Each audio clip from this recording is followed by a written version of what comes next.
Assalamualaikum warahmatullahi wabarakatuh. Perkenalkan, kami dari kelompok 10 akan mempresentasikan tentang penyelesaian sengketa bisnis. Sebelumnya, perkenalkan anggota kami. Yang pertama, ada Novita Kartika dengan NPM 2101010005 dan saya sendiri, Reni Amalia, dengan NPM 21.01010042. Pengertian sengketa. Sengketa atau dispat merupakan perselisihan yang serius dalam suatu topik tertentu yang melibatkan aspek penting antara dua pihak atau lebih. Berikutnya, penjelasan singkat mengenai sejarah penyelesaian sengketa. Sengketa telah ada sejak manusia ada.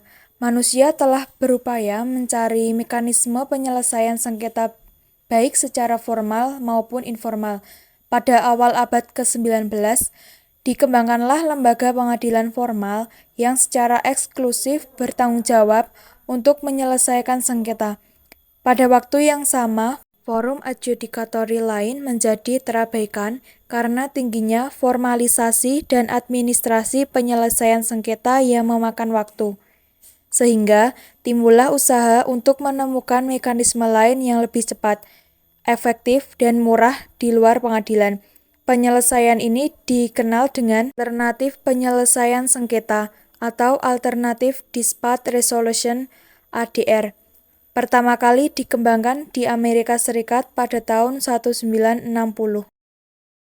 Kemudian, tujuan dari Alternative Dispute Resolution itu sendiri, yang pertama, meringankan atau menghilangkan tumpukan perkara, biaya, dan penundaan di pengadilan. Yang kedua, meningkatkan keterlibatan masyarakat dalam proses penyelesaian sengketa. Yang ketiga, memudahkan akses kepada keadilan. Kemudian yang terakhir, menyediakan penyelesaian sengketa yang efektif. Di Indonesia, alternatif penyelesaian sengketa ini diatur dalam UU Nomor 30 Tahun 1999 tentang arbitrase dan alternatif penyelesaian sengketa.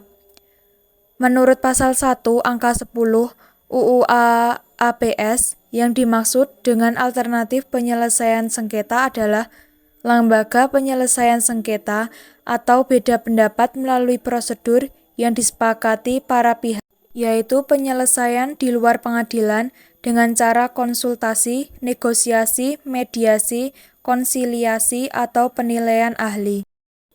Terdapat 3 model alternatif penyelesaian sengketa, yaitu terdapat negosiasi, kemudian mediasi, dan arbitrase. Yang pertama adalah negosiasi. Kata negosiasi ini berasal dari kata Inggris, yaitu negotiation, yang berarti perundingan. Negosiasi adalah sarana dasar untuk mendapatkan apa yang kita inginkan dari orang lain.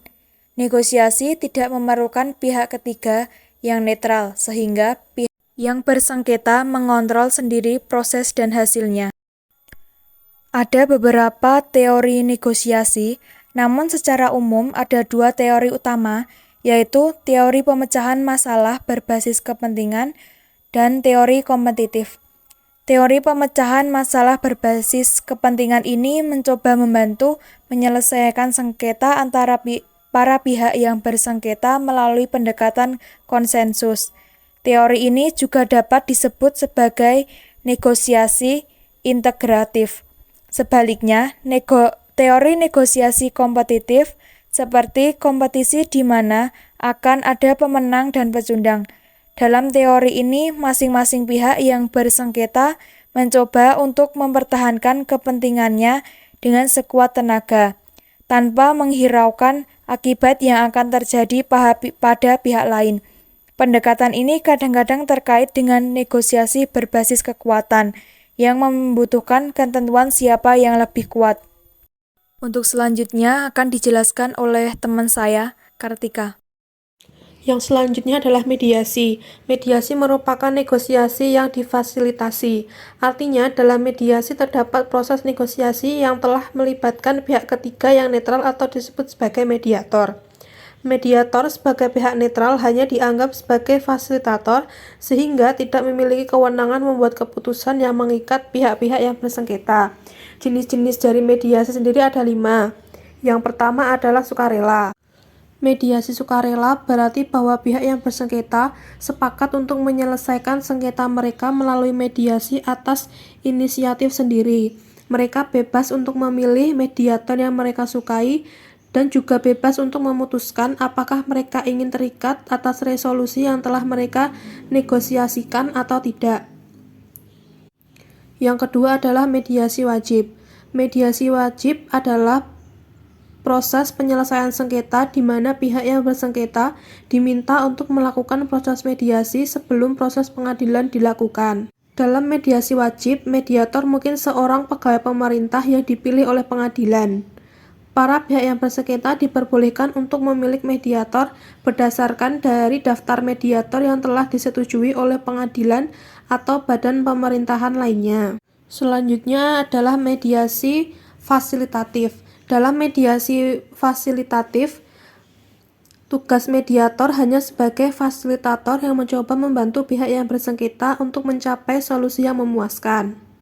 Berbeda dengan mediasi fasilitatif, di mana mediator memiliki sedikit otoritas dalam proses mediasi, dalam mediasi evaluatif, mediator memiliki kekuasaan untuk mengevaluasi sengketa dan memberikan saran dan resolusi kepada pihak-pihak yang bersengketa. Namun, evaluasi ini tidak mengikat. Para pihak yang bersengketa bisa memilih untuk mengikutinya atau tidak. Yang selanjutnya adalah mediasi transformatif. Peran mediator dalam mediasi transformatif mendorong para pihak untuk saling berkomunikasi dan membuat keputusan yang lebih efektif, tergantung kepada pilihan dan batasan pihak yang bersengketa. Yang selanjutnya adalah arbitrase. Arbitrase berarti kekuasaan untuk menyelesaikan sesuatu menurut kebijaksanaan atau damai oleh arbiter atau wasit. Menurut Pasal 1 Angka 1 Undang-Undang Nomor 30 Tahun 1999 tentang AAPS, arbitrase adalah cara penyelesaian suatu sengketa perdata di luar pengadilan umum yang didasarkan pada perjanjian arbitrase yang dibuat secara tertulis oleh para pihak yang bersengketa. Perjanjian arbitrase dapat dibuat oleh pihak yang bersengketa sebelum terjadinya sengketa atau pactum de compromitendo, atau dibuat setelah timbul sengketa atau perselisihan di luar perjanjian pokok atau akta kompromis.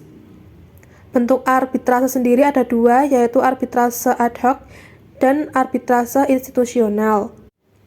Arbitrase ad hoc adalah arbitrase yang tidak terlembaga.